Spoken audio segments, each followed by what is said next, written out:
tr อันนี้คือเสียงควบกล้ำนะครับเพราะเวลาที่ใช้เสียงควบกล้ำก็ออกอย่างเงี้ย tr ก็ออกเป็นเทรเวลารวมกันก็เลยเป็นเทรออกเสียงตามเทร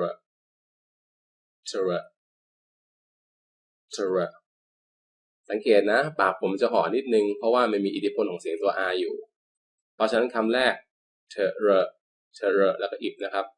พร้อมกัน trip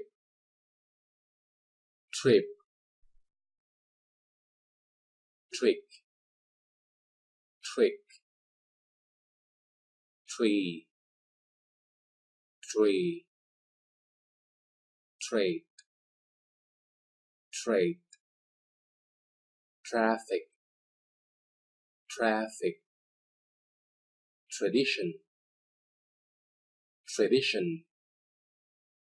transport travel translate เพราะฉะนั้นเวลาที่เป็น tr ก็ tr นะครับซึ่งคนไทยส่วนใหญ่ไม่ค่อยมีปัญหาอยู่แล้วแต่ถ้าใครออกไม่ได้ออกช้าๆก่อนนะ tr